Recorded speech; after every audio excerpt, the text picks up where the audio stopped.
It's everybody's favorite uncle, Uncle Adam from knuckletfup.com. That's right, knucklethefuckup.com, bitch.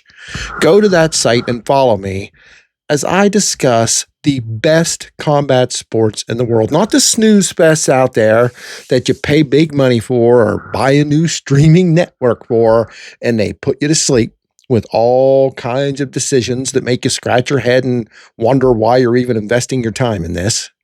Not those. No, I'm talking about bare knuckle fighting championship, bare knuckle boxing, and dirty boxing. Now, if you notice, I dropped the Muay Thai out of there a little bit. Doesn't mean I don't respect and like Muay Thai. But as your uncle is out there trying to balance life, I'm starting to realize I just don't have the time for all this. Will I occasionally drop a Muay Thai video here or there? Possibly. Do I hate Muay Thai now? No, I don't. Still love my one Muay Thai ball cap that I have, wear it to work all the time. It's enjoyable. I just had to decide what I'm here for. And it's definitely the bare knuckle stuff. That's the best stuff in the world. Even some clan fighting championship once in a while was cool, even though they're starting to go the one championship route and starting to show me MMA and kickboxing on their shows. No, I don't watch these shows to see that. Okay. I don't want to see kickboxing and Muay Thai on my bare knuckle shows. I just don't. It's something I never want to see happen. Bare knuckle is the best. How can I make a statement like that? Well, let's take a look at BKFC number 84, Hunt versus Dyer. Happened November 15th, 2025, yesterday, as I do record this. And holy hell, what a show. I don't want to spoil it. Let's start talking about it. I've dilly-dallied enough. It's something I take pride in not doing. When you watch your Uncle Adam, you know you're only going to get the discussions about the fight and not a whole bunch of crap about his day, his wife, his dog, his mom, his dad, and what's going on with his job in life, etc. So here we go. The first fight of the night on November 15, 2025, BKFC number 84 was Iman Williams taking on Lewis Glover. Very nice back and forth action in round one. Big lefts from Glover and nice combos and accuracy from Williams. So it's a pretty even fight in round one. Glover was the most aggressive for the most part in round two, but when they got into the clinch, Williams wanted it broken. Williams was kind of like he would just drape his arms over his shoulder. Nothing wrong with that. If you want to clinch broken, that's what you got to do. You got to hug, you got to grab, you got to show the ref that you're not being active so this can be broken up. Right? That's what Williams wanted. But Glover was striking in the dirty boxing. Glover's strategy, at least in round two here, was dirty boxing. It was doing him well, but Williams hammered him in the body. Okay, you don't want to break this clinch? Here you go. Boom, boom, boom, in the body. Hard. And he knocked Glover down. Glover got up at 9, but he couldn't continue. The ref got into his face, looked into his eyes, asked him a few questions, and it was over, baby. Theme of the night here. The fight ends without going to the judges. Winner by TKO, Iman Williams. And again, folks, look, let's raise our glasses, our bottles, our cans, whatever you have for this show, because like I said, this just kicks off the theme of the night. These fights are going to be finished in the ring. Just about all of them. What do we mean by just about? How about if I tell you ahead of time, it's all but one. All but one. That's damn impressive and lots of fun. The second fight of the night, BKFC 84, was Caleb Avila taking on Juan Figueroa. Two big heavyweights here. These two went at it heavy, man. I mean, they were moving. Now they're heavyweight, so of course they went at it heavy, Uncle Adam. But no, these two were moving. I don't want to say like lightweights. I don't want to, use hyperbole here. You'll be thinking, why do I watch this guy's a little bit too crazy? But they were moving pretty good for two big heavyweights. They stood in there and threw for the entire round, and both landed heavy blows. But Figueroa had a lot more behind his, knocking Avila down 3 times. 3 times. I mean, you're dominating a fight when you knock your opponent down 3 different times. On the third knockdown, Avila got back up again for the third time, but he's not in a condition to continue. The ref sees it and he calls for the bell.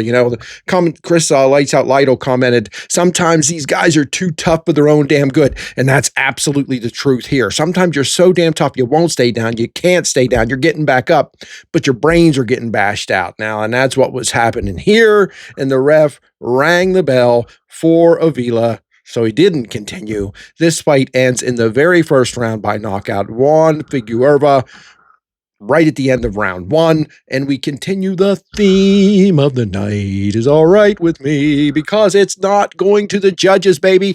I don't got to throw no flags because the flags don't have anything to say because the judges don't have anything to say. And baby, that's how your Uncle Adam likes his fights. Just like David Feldman, the owner, the CEO, if you will, of BKFC. Oh man, I'm yelling and screaming while I'm leaning in watching these fights. My wife is up in bed, sometimes maybe watching a Hallmark movie of her own, wondering what in the hell is my husband into now? Because I am exuberant when I see these fights end without the judges having a say. Speaking of the next fight of the night, this was the start of the main card. Ryan Peterson took on Enkert Bayersucht. I know I butchered that to hell. Forgive me. He is Mongolian. Enkert, we'll just call him Enkert because I think that's about as close as I can call when regard to his name. Bayersucht. But Peterson said before this fight that he cannot go into this fight and get up against the ropes. He could not let Enkert do that to him. Well, that's exactly what happened. Enkart got him up against the rope and pummeled him.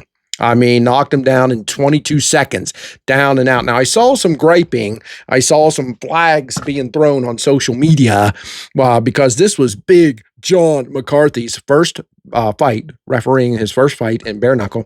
And some people thought this guy wasn't down. He wasn't out. Well, look, the judges are in there. And if anybody knows what they're doing in regard to judging the condition of a fighter, it would be big old John, right? Big bad John, if you will. He looked into the eyes of this guy because he never really hit the canvas. He got pounded down by Enkert.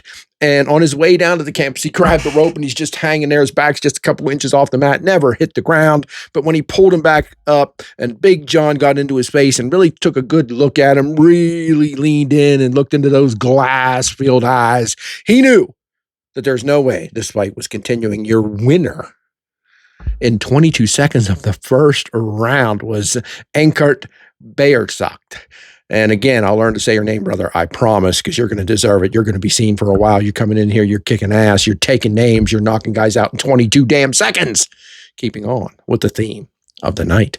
The next fight on BKFC 84, fight number 4, was Justin Martinez versus David Diaz. A very active first round, high volume throws, but not with a lot of power. Now, I certainly wouldn't want to get hit by either one of these guys. I'm not saying they're not powerful, but they weren't being powerful enough to knock anybody down, knock anybody out. Maybe they're both just that damn tough. Maybe they just got that good of a chin, but both of them took what each was dishing out. Overhands aplenty, some clinching, but they were pretty much instantly released by the ref when that did happen.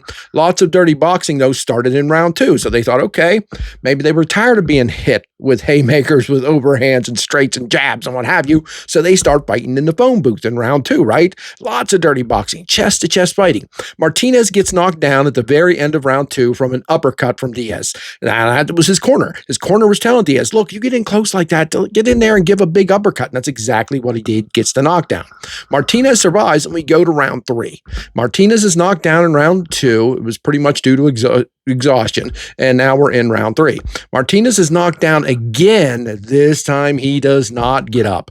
A wild fight that never stopped. I mean, as it was going until somebody finally was stopped, ends in round 3. Your winner by TKO, David Diaz. Great fight here from both men. I feel Martinez simply punched himself out here. He was completely exhausted in the third of a 5 possible round fight, right? But both guys were kind of punched out.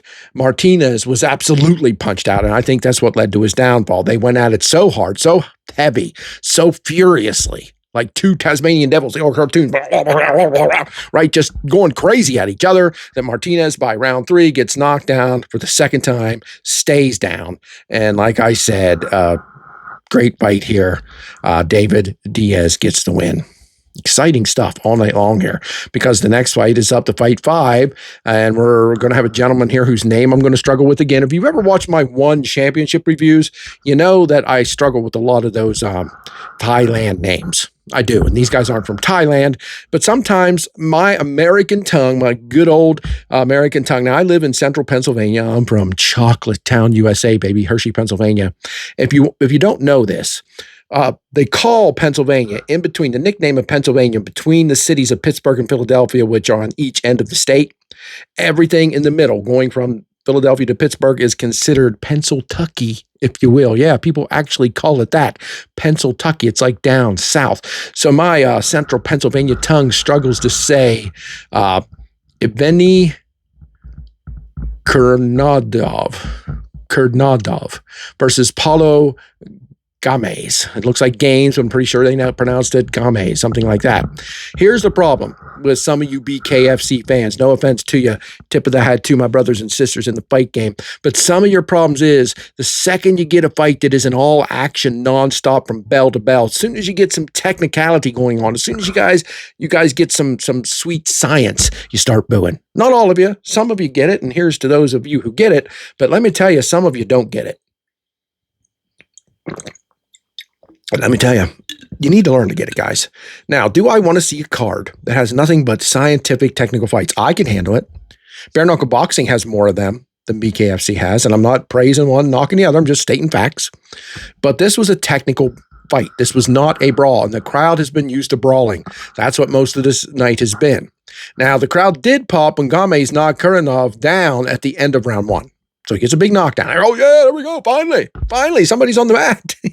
Finally, someone was dumb enough to walk into a straight right hand.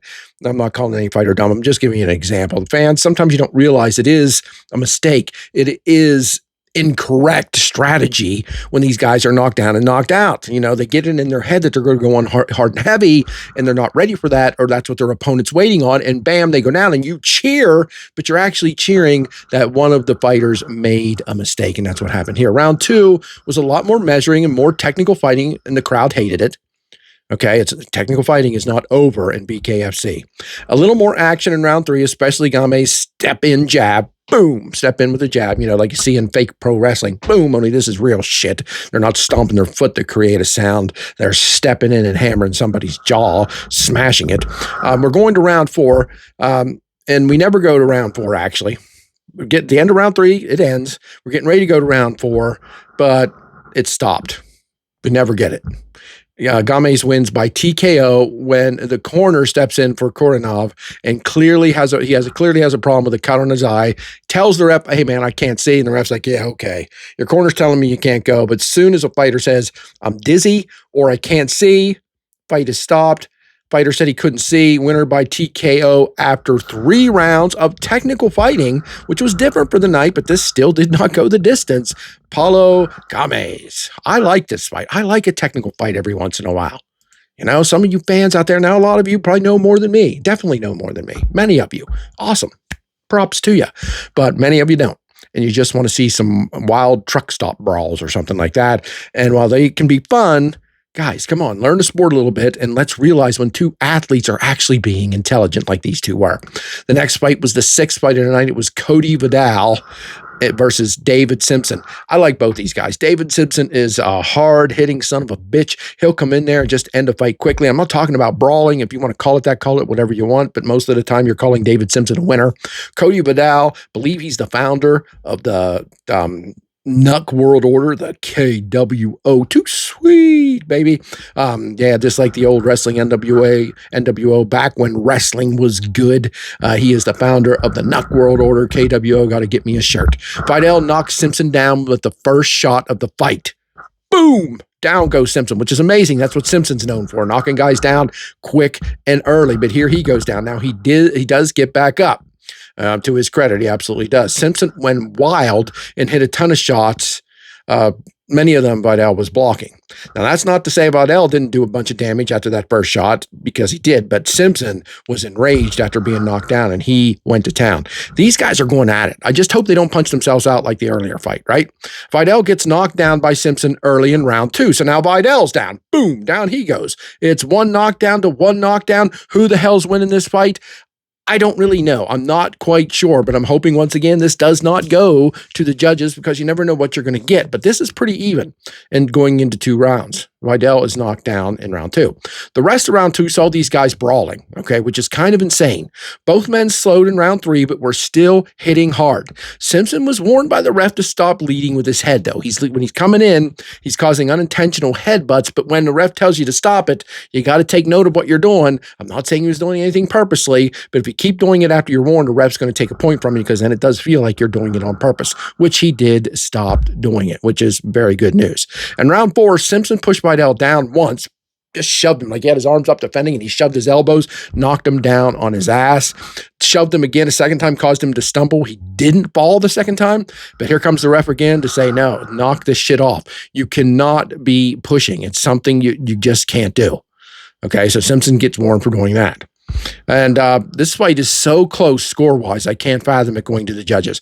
The 5th round is going to determine this fight, in my opinion. I really feel like it was 2-2, and that's just me guessing. I just feel like it was too close to call going into round 5. I think it would have been a split draw or something like that had it gone to the judges. That means it didn't, Uncle Adam. Well, round 5 saw both men beaten and exhausted, but not long into the round, Simpson simply walks into a straight right from Vidal and goes down for the count. The winner by knockout, Cody Vidal. He announces a new world order. There's a new world order in bare knuckle fighting, baby, and it's the KWO, the Knuck World Order. I love it. I love it. I love it. Yeah, they're ripping wrestling off. But like I said, they're ripping one of the best times that professional wrestling ever had off. The only better time than that was the days of the original Four Horsemen, but I digress. We're talking about real shit here, not fake shit. The next fight of the night was the 7th fight of the night. It was the debut of former UFC women fighter Aspen Ladd.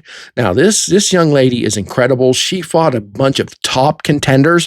Her record wasn't undefeated or amazingly stellar, but you know she has it. You know she's special because she was just always out there fighting the best and either winning or contending, hanging with them. She was something. But she's fighting Shayna Bentliff, who is very good and an absolute threat. So you could not look at this and say, look, you know, Ladd's coming in here and they gave her a tomato can. We don't do that in BKFC, right?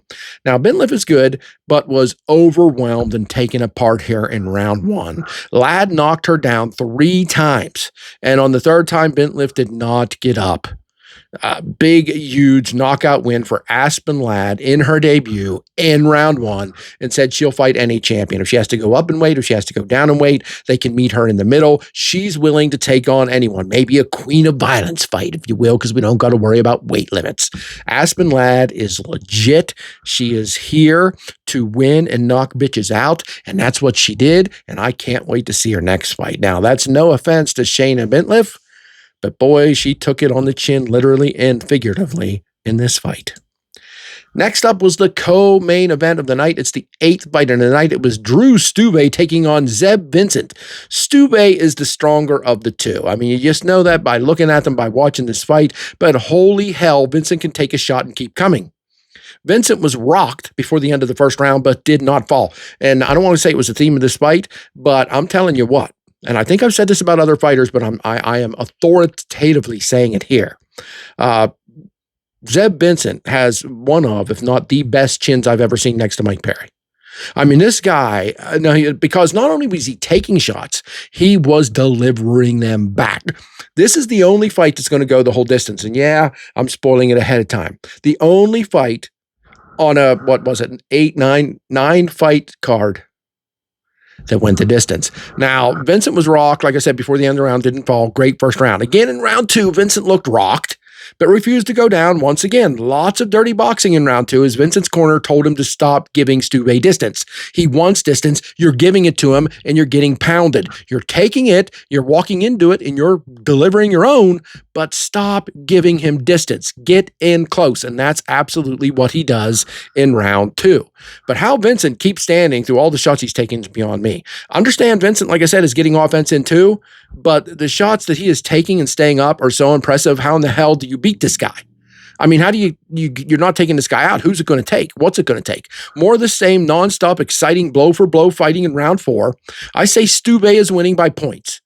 But no fight has gone to the judges yet until this one, of course, because here comes round 5. It's a little bit more action from both guys. Vincent is damn good, and he's tough as hell. But if Stube doesn't win this, I was going to flip my desk because I saw, that was what I saw. That is what I thought. I was prepared to throw a flag, and it's nothing against Zeb Vincent. But the judges get it right. There will be no flags on the play. There will be no instant replay that your Uncle Adam can go under the hood and take a look, because the winner in 5 rounds, unanimous decision, Drew Stube, who remains undefeated, soaring up the ranks of BKFC. Look, if you're going to gripe about this fight because it went the distance, then I don't know. We can't really drink together. Because if you're going to give me fights that are this exciting, this good, this tight, this fun, this leaning in with both hands on the desk, like, damn. If you're going to complain about that, then how are you a fan of bare knuckle fighting? I don't know. The one decision of the night was in that fight. Finally, we are on to the main event, BKFC 84 from November 15th, 2025, 9th fight of the night, main event of the night, light heavyweight championship on the line. Look, if you're watching my YouTube channel, you know that I gave you a career perspective from both of these men. What men? I'm talking about Josh Dyer, who's defending the light heavyweight championship against a returning after 18-month absence, Lorenzo Hunt.